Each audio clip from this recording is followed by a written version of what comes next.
Hello. Hello to my wonderful children in 705, 706, and 707, and anyone else watching. I'm Mr. Donez, and today we are going to be going over lesson 7 in unit 6, hanger and equations, hanger diagrams to help us solve for variables and equations. All right, so we're going to jump right into 7.2. All right, so either you have that open in your Google Classroom or you have the PDF from the website. I'll be able to show you what that looks like as well. So let's jump right into it, shall we? Okay, not bad. Please bear with me as I get the logistics of this. All right, so we're going to open up with where it says, on each balanced hanger, figures with the same letter have the same weight. Cool. And then it gives us a bunch of equations. And they want us to match an equation or match a hanger to each an equation. That's cool. Great. We're going to do it a little differently. All right. What I've done is I took this first hanger diagram, A, or as they say in Spanish, LA, and I opened this up into another document. All right. Now, this is A, and what I want us to see, what I want us to pay attention to is, yes, we can match it to an equation, and that's cool. That's what they asked us to do. But could we do what we already know or use what we know about equations and variables and constants and what have you to see if we can kind of identify the information they're giving us already? First thing we're going to ask ourselves is this a balanced diagram? Well, is it? It is. And the reason we know that is because the top part was actually hanging over is even on both sides. Okay? Now, does each side have the same amount of shapes or same amount of, items hanging from it? Clearly, it does not. And if you're out there going, well, how do I know so clearly, Mr. Donuts? Well, you have 7 squares over here, or 7 items hanging from that side of the hanger, and you only have 4 on that side, right?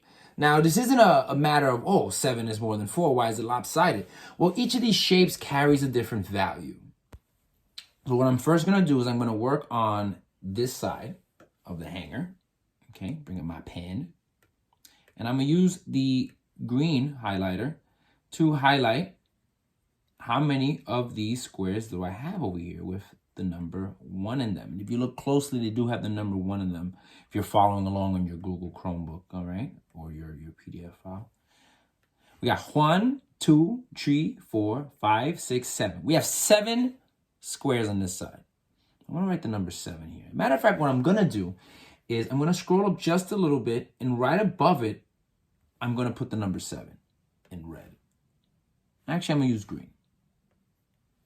Now, if I'm making an equation, one of the things we've discussed before is, what does an equation have to have? An equation, not an expression, an equation. An equal sign, that's right. So let's open up this equal sign right here. Okay, let's clean this up a little bit. Mr. Donut sometimes writes like his hands broken. Working on it, okay? On the other side, we see a circle. Well, a few circles. And what's in these circles? Well, the letter W. And how many times do we see a circle with the letter W in it? Well, I'm going to use light blue for this, a teal, a Tiffany blue, if you will. 1, 2, 3. We got 1W, 2W, 3W. So, what's the next term going to be over here? You guessed it, 3W. We're not done. We still got a square over here that has the number 1 in it and kind of looks like the squares that were on the other side of the hanger. I'm going to use that green marker again, or the green highlighter. And we're going to use the addition symbol. Right now we're using hanger diagrams that are just with addition. Start. And we're going to say +1. So we have created the equation 7 equals 3W plus 1. Just once, okay? Can we solve for W now? That's a good question. We could solve it algebraically using the equation, which there's going to be a video up this week as well on solving 1 and 2 step equations. I wonder, however, if we could use the actual hanger to solve for the W. And the answer to that question is a resounding yes. All right. So what I'm going to do is I'm going to scroll down a little bit and I'm going to say, let's say I wanted an empty hanger. But I also wanted to be sure that as I took pieces away from the hanger, I took it off from both sides. So at no time the hanger went like this, right? If it was a seesaw, I want to try to keep it as even as possible. Now, the way we want to do that is we want to make sure whatever we remove from one side of the hanger, we remove the exact same thing, or well, not the same thing, but something equivalent on the other side of the hanger. Now, what could we start with? What do we definitively know?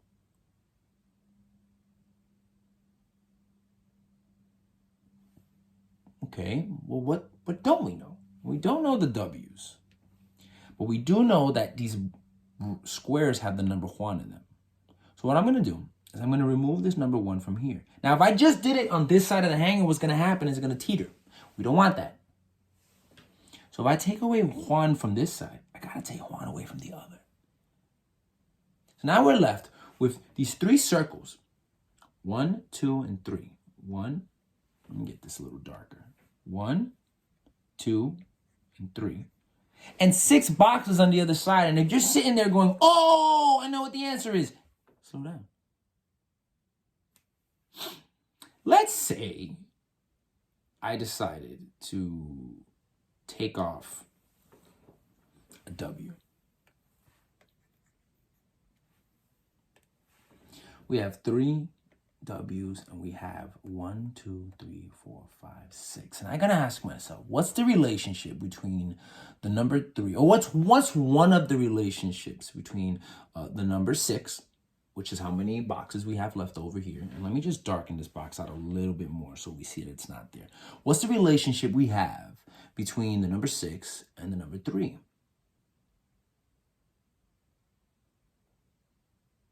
Well, if you're sitting at home discussing in your mind about the idea of 3 being a factor of 6, and you're right, 3, or what operation can be done and with what number to the number 3, that would get us the number 6. Another way of thinking about it is, what could I do if I did an operation with the number 6 and the number 3? What would that give me?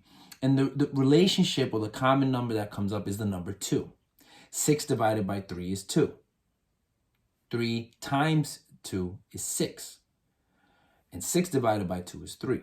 So if we look at this hanger diagram and we decided, all right, well, I can't go 1 for 1 anymore because I'm going to be uneven. If I take off a W, if I take off 3 W's here and I take off 3 squares, it's going to be lopsided because I'm going to have nothing left over here and still 3 rectangles here. So we have to ask ourselves, what pattern or what relationship should we follow to ensure that at no time the hanger is lopsided? We don't want it to fall. We don't want it to break.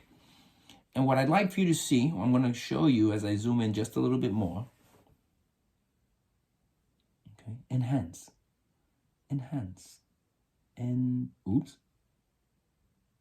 is that for every one circle with the W in it I remove, I have to remove 2 squares with the number 1. Okay.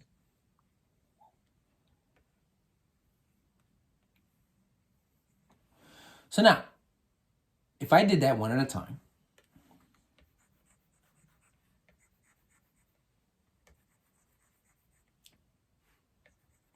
what I find is that W, or each of these circles with the letter W in them, is equivalent to 2. And there's a lot going on in there. I know we have a lot of scribble scrabble going on, but if we really think about it, all we're trying to do is balance out this hanger and make sure at no time it's lopsided. Now, for those of you out there who want to say, oh, Mr. Donut, how can we solve that algebraically? Well, we're going to do that too. So what I'll do is I'll take this equation. I have 7 equals 3w plus 1. Just once. Okay. I'm going to subtract 1 from both sides. Again, we're maintaining balance. Yes, we're looking for the variable. We have to maintain balance throughout. Whatever we do to one side, we have to do to the other. 7 minus 1 is 6. We've canceled out this number 1 and we get 3w. Okay. Now, back in the day, we would just say, oh, well, divide both sides. That's great.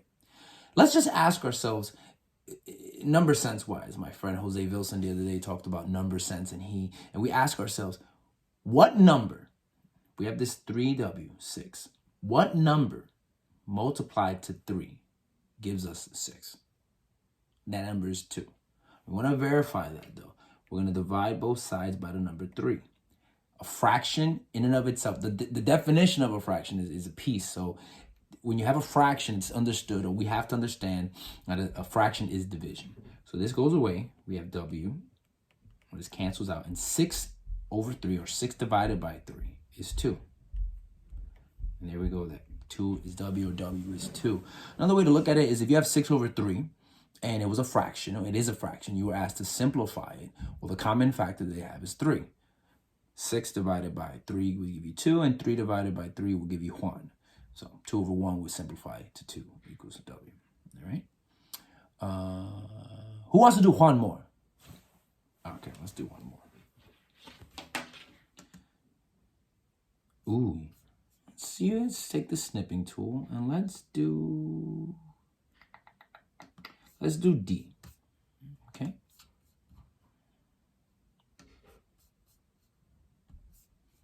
Okay.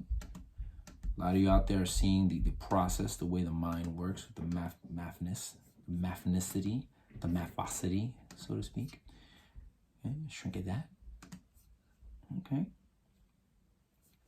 Now here they gave us crowns, they gave us shapes, they gave us I don't even know what that's called off the top of my head, but what doesn't change is the fact that it holds a letter, it holds a variable representing something we don't know yet.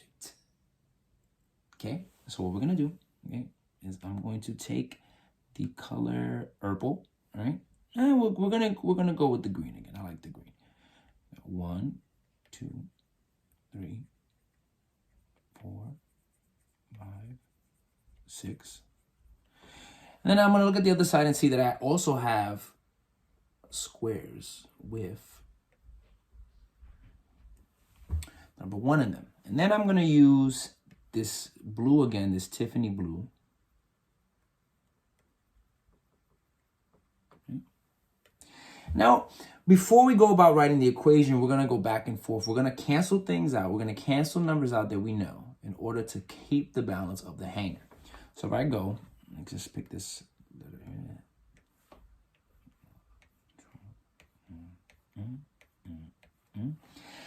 I still have a situation where on this side I have 2 y's that are balanced out by 3, the number 3 and 3 squares. 3 squares.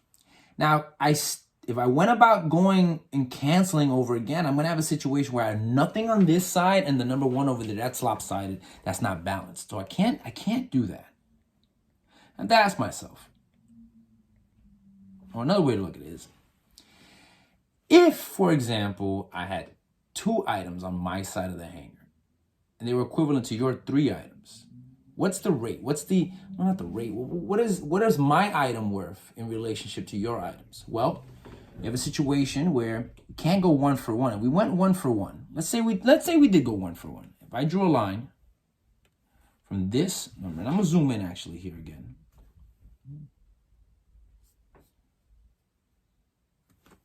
If I went 1 for 1, I still have 1 left. So we know that at minimum, each of these y's is worth 1. But we still got this 1 left. Well, what can we do? Can we divide 1 by 2?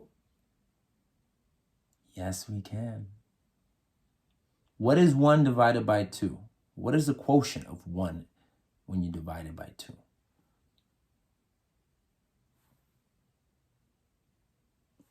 Did you say 1/2 or 0.5? You're right. So we have a situation now where each of these y's is worth 1.5. Crazy. Bananas. Now let's see equation-wise if that works. Okay. I'm going to erase it that. Okay. I have 1, 2, 3, 4, 5, 6. Right, so I have 6 equals 1, 2, 3. Number 3 plus 2y. Right? I can answer that down here. I'm going to go 6 equals, sorry about that, 6 equals, right? I'm going to subtract 3 from both sides. This cancels out. I have a situation where now I have 3 equals 2y. I'm going to divide both sides by the number 2, both sides of my equation, and I get y equals 1.5 or 1.5. Okay, so that is how we use hanger diagrams, or how we translate. Remember, math's a language. We discuss this all the time. Math is a language, and just like any language, all we gotta do is translate it to kind of help us understand what it is in a language that we understand. And we have a situation now where it's 1.5 equals y. All right. Which brings us to our exit ticket, which will also be on our Google Classrooms. Okay. Okay, I'll find it. Trust me. I'll figure it out. New. Where did you go? Are you gone? I think I closed it. Oops. Let's see.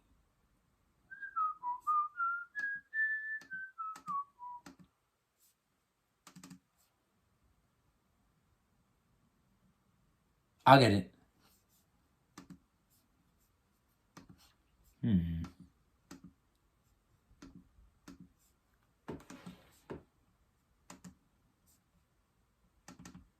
There we go.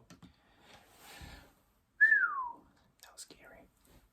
Solve the equation. If you get stuck, try using a diagram. We have 5x plus 4 equals 59. Now at this point, you can solve it algebraically. Cool. You can draw a tape diagram, or you can draw a hanger diagram. What I will do is I want you guys to work on this tonight or today, and between here and the end of the week, I will go over how this, the solution to this. Okay. That's our lesson for today. I hope it wasn't too long. I don't know. I miss talking to you guys. All right. So 705, 706, 707.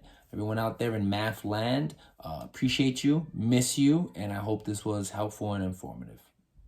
Take care. Be good or be good at it. Bye.